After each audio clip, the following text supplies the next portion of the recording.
Hello， 大家好。咁呢一集咧，將會係呢幾個月入邊咧成本最高嘅一集，亦都係好耐冇做過嘅開箱。咁我今日要開咧就係呢一個叫做 Logitech Combo Touch 嘅 keyboard。咁佢係一個專貨 iPad Pro 10.5寸啦，同埋 iPad Air 第3代而設計嘅一個嘅 keyboard，連埋 touchpad 嘅。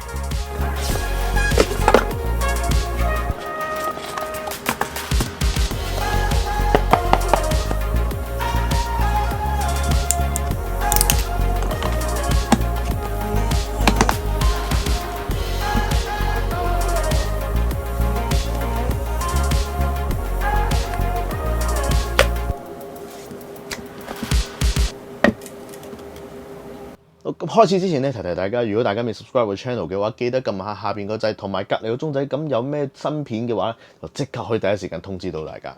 好啦，咁我手上邊咧就係呢一個最新款嘅 Logitech Combo Touch 嘅 keyboard 啦。咁佢係有一個嘅 touchpad 啦。嗱，咁即係話俾大家聽，其實磁石咧唔係話好犀利嘅啫，即係一揈咧就甩咗出嚟㗎啦。好，咁相信大家都知道啦，喺上2個禮拜咧 ，Apple 就 announce 咗佢新嘅 iPad Pro 啦，連埋佢新嘅 iOS 13.4啦。咁佢呢個 iOS 咧就最新就支援咗 touchpad 同埋 mouse 嘅。咁所以咧嚟緊嘅 iPad 咧都可以用到 touchpad 噶啦。咁但係 Apple 同時間同一日咧就推出咗一款新嘅 keyboard 咧，就係 for 四方新嗰隻 iPad Pro 就係11寸同12寸嘅嗰2款嘅 iPad Pro 啦。咁但係至於我哋呢一啲舊時嘅孤兒仔產物咧，咁點算咧 ？Logitech 就喺同一日都推出咗一款嘅 keyboard，就係俾舊版嘅 iPad Pro 同埋 iPad Air 同埋 iPad 就咁 iPad 啦，第7代。咁因為呢一紮嘅啱啱所講嘅 iPad 咧，都係有呢一個嘅 Smart Connector 嘅，咁所以咧佢係可以支援到呢一種 Smart Connector 連接嘅 keyboard 嘅。好啦，首先咧就講下個 case 啦，個 case 咧就係用一啲好厚嘅膠嚟做嘅一個嘅 case 啦。你見到 iPad Pro 嘅設計咧，佢有4個喇叭，佢都幫嗰4個喇叭咧開晒孔嘅。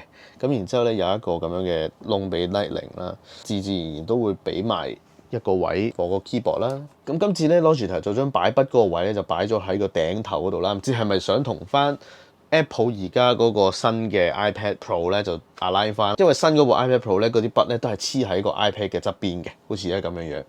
咁但係個人覺得咧個 case 咧其實有少少厚嘅。咁佢3.5 Jack 嗰個位咧亦都會留翻一個開孔啦。咁好多人都好 concern 嘅一個問題就係你呢個殼咁鬼厚，咁呢一類型嘅 L 字嘅3.5 Jack 究竟用唔用到咧？咁其實咧答案係冇問題嘅。大家見到而家都可以正常咁樣塞到入去。但係如果大家好似我咁有用 Rode 嘅一抽線去幫佢錄音嘅話咧，呢一個 Rode 嘅線咧就係懟唔入嘅，因為咧佢係太鬆嘅，見唔見到條條揈係塞唔入嘅。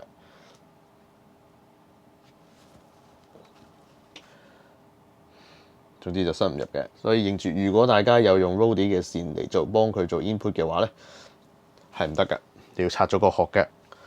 好，而另外一個大家會 concern 嘅嘢咧，就係 Apple Pencil 嘅第1代，究竟佢能唔能夠幫佢叉到電咧？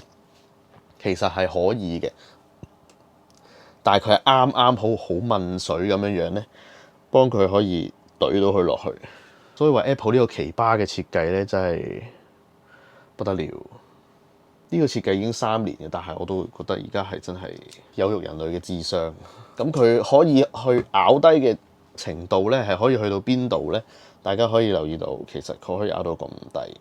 咁如果有啲朋友你係中意畫畫嘅，咁其實佢就可以咬到咁低啦。咁如果有啲人係中意打字嘅、睇戲嘅，亦都可以做翻咁高。咁其實非常之實淨嘅，見唔見到？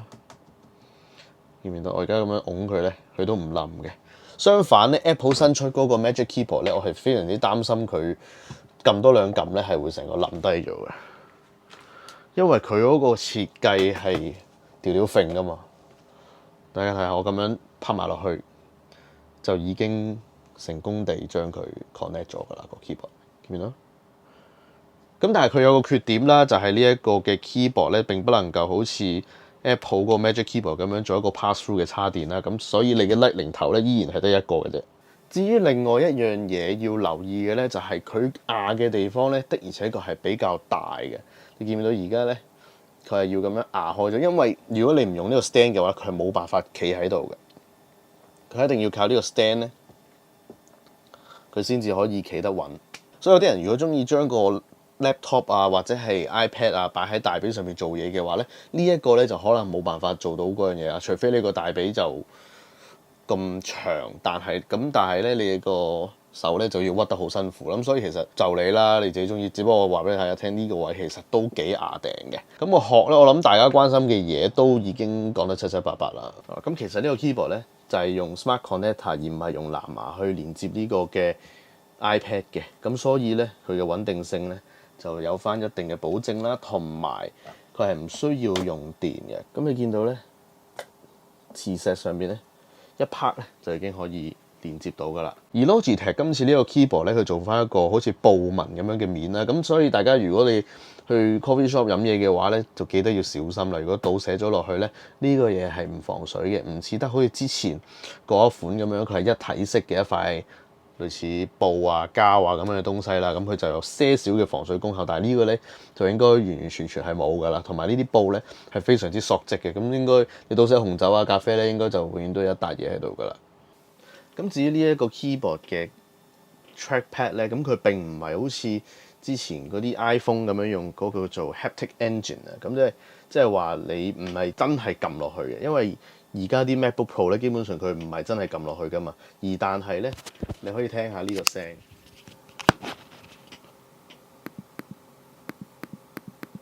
我而家冇 attach 住部 iPad， 佢冇電嘅，佢都可以撳到落去嘅，即係變翻好似以前嗰一隻嘅真係可以撳得到嘅 trackpad， 而唔係 haptic engine。咁順便咧就錄埋個 keyboard 個聲俾你聽啦。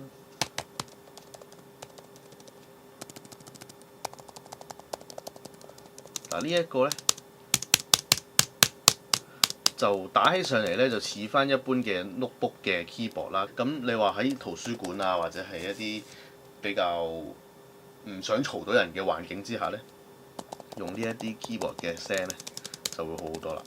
咁佢撳起上嚟咧都好舒適嘅，唔似得好似之前嗰一隻嘅 keyboard 咁樣嘅。即係因為其實 Apple 一路以嚟都有一隻嘅 keyboard 咧係俾 iPad Pro 嘅，嗰隻 keyboard 咧就撳起上嚟咧就冇呢一隻咁疏乾嘅。好啦，嚟到最多人關心嘅咧就係呢一個 trackpad 究竟係咪真係咁順咧？大家可以睇下。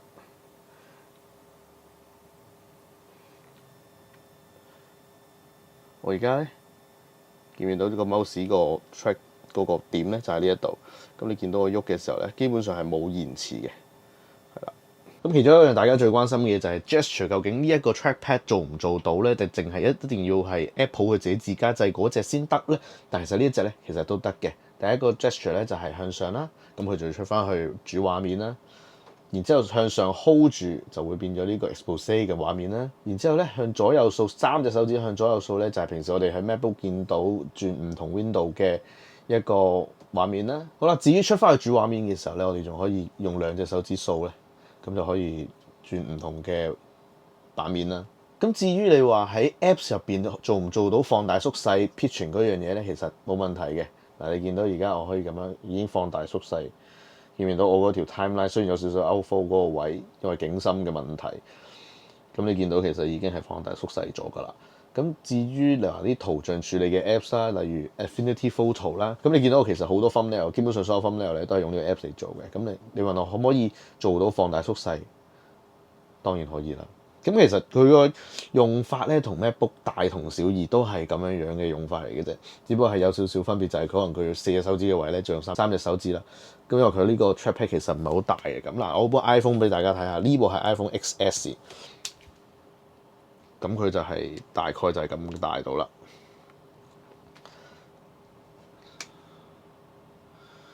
好啦，咁至於你話呢個 Apps 咧，其實我一路以嚟咧都有個 confuse 嘅，就係咧，因為我冇 keyboard 嘅時候咧，係做唔到好微調呢啲上下左右嘅東西嘅。咁但係咧，有咗呢個 keyboard 嘅話咧，你就可以微調上下左右，見唔見到其實佢嗰個我而家喐緊 Cookset 嗰個字啦，咁其實佢係喐緊嘅。咁其實變相咧，而家呢一個 iPad 嘅 combination 咧就變咗一部好似好微型而又處理到圖像嘅電腦咁樣樣啦。咁其實如果係咁嘅話咧，基本上以後嘅 vlog 咧都會係喺呢一度度處理㗎啦。因為基本上嘅圖像嘅處理 apps 有啦，剪片 apps 有啦，打稿嘅 apps 有啦。咁所以其實咧呢個 iPad 嘅完全體咧已經係夠我作為一個 vlogger 嘅日常工作嘅。咁其實咧佢有個缺點嘅，就係有時候咧你冚埋個之後咧，見翻開咧，佢有時候咧係唔 work 嘅。但係而家通常咧，我要 show 俾人睇嘅時候咧，佢就 work 嘅啦。咁但係去到某時有啲時候咧，佢會自己斷開嘅。我試過好幾次，佢就冇咗 signal 嘅 connect 唔到嘅。咁啊，好簡單嘅啫，你掹咗佢再拍翻落去，咁其實就已經係正常翻㗎啦。咁就其實唔係話咩大不了嘅問題，但係你打下字咧，會有時候會懵咯，即係唔見咗幾隻字咁樣咯。而呢一款 keyboard 咧，同 Apple official 出個 keyboard 咧，就有一個最大嘅分別咧，就係佢有呢一啲嘅 function key。咁其中呢一個咧就係鎖機啦，好明顯。跟住咧有較大細聲啦，咦睇唔到喎？較大細聲啦，見唔見到？咁然之後咧靜音啦，當然係都係睇唔到噶啦。好啦，然之後咧就係呢個嘅 play 同 pause 嘅 button 啦。咁 play 嘅 button 咧就會播歌啦。咁撳完之後咧，聽唔聽到？佢已經播緊歌啦，要 load 嘅。咁然之後撳呢個嘅 next button 咧，就跳咗第二首歌啦。你見到翻轉頭啦，調啦。咁跟住呢一個咧就係較光暗嘅掣啦，就較 keyboard 個 backlight 嘅光暗嘅。咁而家咧你見到嗰啲光熄晒啦，跟住而家見到啲光咧就光翻啦。咁跟住咧呢一個就係 search button 啦。咁撳咗之後咧就會有一個 search bar 出咗嚟嘅，見唔見到？咁然之後咧就係呢一個 button 就係撳翻個 keyboard 出嚟，撳翻個 on screen keyboard 出嚟啦。然之後較光暗啦，正常正路嘅較光暗掣啦。跟住咧最後一個咧就係 home button，撳完之後咧就可以出翻去原本嗰個界面嗰度噶啦。咁個 keyboard 嘅其餘嘅界面咧就同 Apple 本身原廠出嘅 keyboard 咧就係一模一樣嘅，都係呢一 set 嘅掣嚟嘅啫。咁只不過佢係比 Apple 咧就多咗一排 function key 嘅。咁至於重量方面咧，你話見到咁大嚿嘢，其實係咪真係重咗好多咧？冇錯，佢真係重咗好多嘅。嗱，首先我哋睇下 iPad 本身自己係幾重啦，就467 gram 啦，加埋支筆啊就21 gram 啦。咁但係如果淨係加埋個 case 嘅話咧，已經係去到820 gram 噶啦，加埋支筆咧已經840 gram 噶啦。咁再加埋個 keyboard 咯，足足有 1.1K。但係對比起部 MacBook 嘅話，其實一部 MacBook Pro 13寸加埋個 adapter，即係呢嚿嘢咧，先至 1.4K 啫喎，見唔見到？加埋張貼紙，嗱，有兩張貼紙喺度，但係呢嚿 MacBook 1157，咁所以其實佢真係重咗好多嘅，對比起以前嚟講，因為我以往咧一路都係冇用呢個 keyboard 嘅，咁所以我唔知道其他 keyboard 係點樣啦。因為市面上咧而家用 Smart Connector 而又有 Trackpad 嘅 keyboard 咧，就只有佢呢一款。講緊係 for 舊版嘅 iPad 啊，就只有呢一款嘅啫。咁所以你得唯一一個選擇，其實都唔算係一個選擇嚟嘅啦。選擇就係買同唔買咯。咁至於你話如果你想拎出街，但係又唔想拎埋成個 keyboard 咁漏爆咯，見唔見到？其實都好大嚿啊！咁你可以用翻原本 Apple 出嗰個 Smart Cover 嘅。咁其實咧，咁佢嗰個位咧都係啱啱好可以吸實咗嘅，因為其實係一樣嘅長度嚟嘅。咁所以咧，佢留呢個位係可以啱啱好 cover 到 Smart Cover 嗰個磁鐵嘅，但係唔係好襯色。呢個係藍色同埋灰色，好似有啲怪怪地。咁佢只不過係一個 keyboard 嘅替代品啦。如果你唔想用 keyboard 拎出街嘅話，咁但係通常其實如果係咁樣嘅話，我都會就咁拎佢出街㗎啦。雖然佢重屎滴滴，但係都好過拎部 laptop 出街啊。其實佢而家已經係可以取代到部 laptop，但係取代唔到電腦嘅。點解咧？因為電腦個 processing power 真係大好多嘅。好似你而家睇緊嘅片啊，好多其實都係喺電腦度剪出嚟嘅。咁當然亦都有好多係喺部 iPad 度剪出嚟嘅。至於真真正正喺工作上邊用到嘅話咧，我都係會選擇用翻大機嘅。但係好多用 laptop 嘅原因同埋功能咧，都已經俾一部呢一啲2合1嘅 tablet 咧已經係取代咗㗎啦。咁所以我覺得其實 Apple 今次呢一個嘅即係佢 iOS 13.4呢一個轉變咧，係將佢變成可以用到 Trackpad 嘅呢一個嘅更新咧，其實係對於 iOS 同埋 iPadOS 嘅系統係一個好大嘅轉變嚟嘅，已經係踏上咗一條不歸路㗎啦。衰啲講句。好啦，咁呢度時間差唔多啦。如果大家中意我條片嘅話，記得 like 我條片啦 ，subscribe 我 channel 同埋 comment 喺呢條片。究竟大家點樣睇咧？覺得呢一個 keyboard 好定唔好？取唔取代到你嘅電腦咧？記得撳埋隔離個鐘仔，咁有咩新片嘅時候，第一時間就可以通知到你。記住我叫 Wilson，我哋下次再見，拜拜。